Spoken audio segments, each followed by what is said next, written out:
Good afternoon, everyone. I can say that I've changed a lot since this month last year and this month this year. The thing is that we change a lot, and we change to forget, and we change to improve. We change to forget habits that reflect conditions that are poor, that are just indolent and not useful to our present. But present is just basically an interlude that happens, the go between the future and the past. We think about the future, like what we're going to do, and we remember what we did in the past and how it helps us right now. Because the past is as important as actions are. We have to remember what we did. We have to be true to the principles of life and ourselves. We have to constantly move around and try to remember and try to recall and revert whatever incident that takes place in your past and help it, push you in the future. I used to be obsessed with old Hollywood. I used to think that it gave me such a superior high ground to people that I used to watch such old stuff that I was a pure being. I knew so much more than you did. But it actually made me not different but indifferent to whatever people knew. I was removed from everything that everybody else was doing or going through. And I realized that today, and now I've realized this year and like after September, whenever, I just realized that it's wrong for me to think that doing something different makes me a better person. It just makes me a different person. And being different is important. Being ordinary is the worst you can be. You always have to have some kind of separation and distinction between the world. Don't be detached, but do not be attached to kind of stereotype. Be unconventional. And now I know that I have a moral high ground to say that I know what I have done. Like something tells me that here you are being good, here you can show yourself, you're right. Here you're being bad, you need to hide, you need to pull away. You don't feel like hot to the touch. And you have to achieve that. You have to, that is why time. You have to remember what you have done and what you have to do in order to know what you are doing. You can't just walk about and walk about and walk about. You can't drift through life. That is just a escapist fantasy. Now, but you can't stick anywhere else either. Now, you just have to breathe. You have to remember to always breathe, to stay alive, and to sweat. You have to work. Just do not stop. And then up until 2 months ago, I used to be very obsessed with art. And I thought that, yeah, art is best. I like art.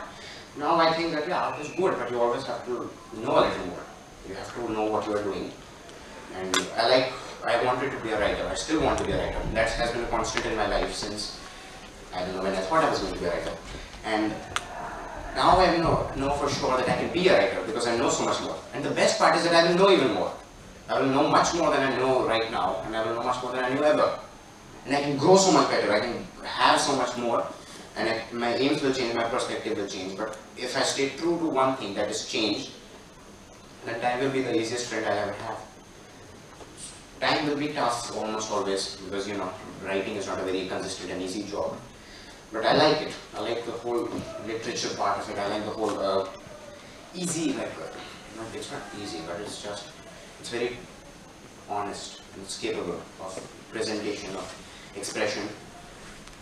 And I like the whole concept. It's a very conceptual idea. It's not that abstract. Time is abstract. Time does not exist in a concrete form. It's free of all representative qualities. Talent is not so much. So I like to say that I have talent in writing, but I don't know if I do. You need a critic to tell you that. I know that I'm a better writer than I was. That doesn't make me so happy as much as it does that I will be even better. That I could criticize myself 2 months later for saying what I said right now, because time changed in whatever 2 minutes happened. Time is like quick. It's fast. It's flash. Everybody knows it. It's just never constant. It's inconstant. The inconstancy ripples your life. And the bloom of glittering pools that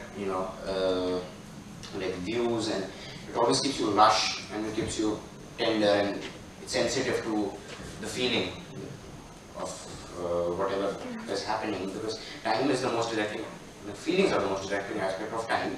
Time is the most directing aspect of people, and people are the most directing aspect of the world. Both agony and ecstasy are mere weeds on the population. We feel and then we move on, because again, time, you're happy, then you're sad. It's not being bipolar, it's just being a human. And as a human, we have to have faults, and we have to have perfection, and we have to strive for the perfections, and we have to forget the faults, because it's basically the philosophy that you learn from the mistakes. Just to reword it, And I can say that everybody out there is trying to change somehow. Like if you're stuck, then you're, if you can't think of a next thing to do, if you can't think of a next moment, then you're dead. Like it doesn't matter, the present doesn't matter. And as I said, present is an interlude, so if the interlude doesn't have anything different, it's just boring, it's dull. It's not. And some, like most children my age are young and they're free of all the responsibilities, if not, the obvious ones.